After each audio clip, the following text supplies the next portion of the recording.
Sasa tuendelee katika hatua nyingine. Tulijifunza habari za Roho Mtakatifu, tukaelezea naomba nisirudi kwa sababu ya urefu wa hili somo. Ninaomba nisiwe narudia bali niwe nasonga mbele ili tuweze kukomboa wakati. Bwana Yesu asifiwe sana.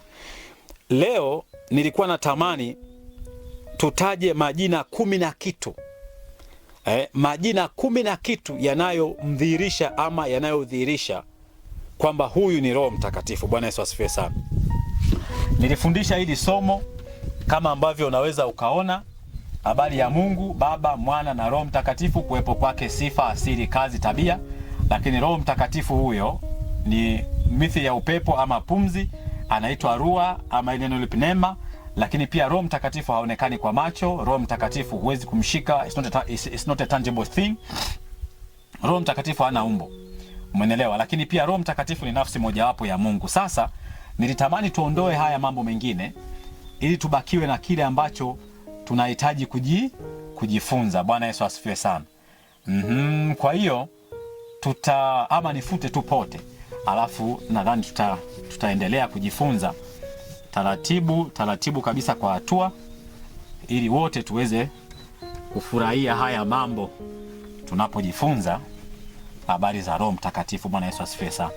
Sasa kama nilivyofundisha, Biblia ina majina kadhaa. Ina majina kadhaa ambayo majina haya yanamtafsiri Roho Mtakatifu. Na leo nitatamani nielezee jina moja, nisikimbiza nayo hapo 10 na kitu, lakini nitaelezea jina moja. Nitakuwa naenda hivyo majina ya Roho Mtakatifu, alafu naweka kitu gani. Bwana Yesu asifiwe sana. Kwanza tufungue kitabu cha Matendo ya Mitume. Fungua mlango wa kwanza, soma ile aya ya 5. Neno linasema ya kwamba Yohana alibatiza kwa maji, bali ninyi mtabatizwa katika Roho Mtakatifu baada ya siku hizi chache. Nenda 8. Anasema lakini mtapokea nguvu akiisha kuajilia juu yenu Roho Mtakatifu, nanyi mtakuwa mashahidi wangu katika Yerusalemu na katika Uyahudi wote, Samaria na hata mwisho wa nchi. Bwana Yesu asifiwe sana. Kwa hiyo unaweza ukaanza kumuona Roho Mtakatifu katika maeneo hayo. Anasema lakini mtapokea nguvu akiisha kuajilia juu yenu Roho Mtakatifu. Lakini ukienda pia 2, ukisoma ile 1, anasema hata ilipotimia siku ya Pentekoste walikuwako watu mahala pamoja, kukaja ghafla toka mbinguni uvumi kama uvumi wa upepo wa nguvu ukienda kasi, ukaijaza nyumba yote waliokuwa wameketi. Kukawatokea ndimi zilizogawanyika kama ndimi za moto uliowakalia kila mmoja wao. Wote wakajazwa Roho Mtakatifu, wakaanza kusema kwa lugha nyingine kama Roho alivyowajalia kutamka. Hapa napo tutakuja kujifunza. Kwa hiyo unaanza kumuona Roho Mtakatifu katika mfano wa ndimi. Sasa jambo la kwanza ambalo nilitamani tujifunze, hiyo nilikuwa nakutamkia tu ili uweze kujua kwamba Roho Mtakatifu ni kitu cha namna gani ama yukoje. Neno la Mungu linazungumza kwamba ni Roho wa Mungu.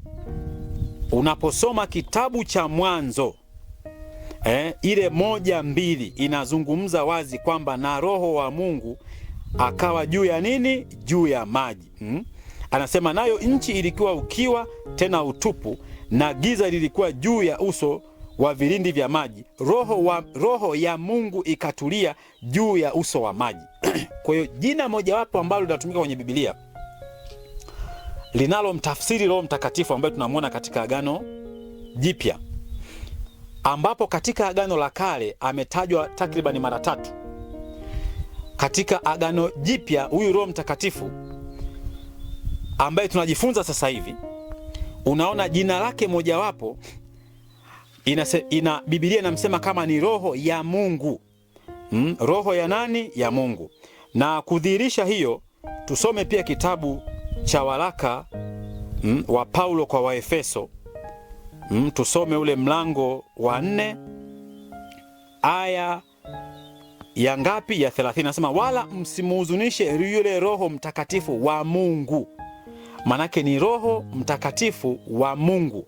na hapa tunaposema ni roho ya Mungu, yani hiyo moja, kwamba Biblia inamtaja Roho Mtakatifu kama roho ya Mungu, lakini mbili, inamtaja Roho Mtakatifu kama roho wa Mungu. Kwa hiyo hapa nimekupa majina mawili. Jina la kwanza ni roho ya Mungu, ambayo kitabu cha Mwanzo kama kilivyoandikwa na Musa, ukisoma mlango wa kwanza aya ya 2 inasema na roho ya Mungu ilikuwa juu ya vilindi vya maji. Lakini unaposoma Efeso 4:30 inasema kwamba msimuhuzunishe yule Roho Mtakatifu wa Mungu, manake ni roho wa Mungu. Bwana Yesu asifiwe sana. Na ukitaka pia kujidhihirisha kwamba Biblia inazungumza habari ya roho wa Mungu, soma pia kitabu cha Mwanzo ule mlango wa 41, soma aya ya 30 na ngapi, 38. Neno la Mungu linasema, Farao akawaambia watumwa wake, tupate wapi mtu kama huyu mwenye roho ya Mungu ndani yake?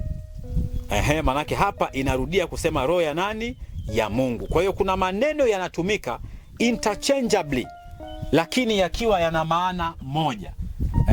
Yakiwa yana maana moja. Kwa hiyo tunaona kabisa kwamba Roho Mtakatifu ni nafsi ya Mungu, lakini katika majina yake, jina la kwanza tunasema ni roho roho ya Mungu. Hapa tumeshasoma, kwa hatuna mashaka.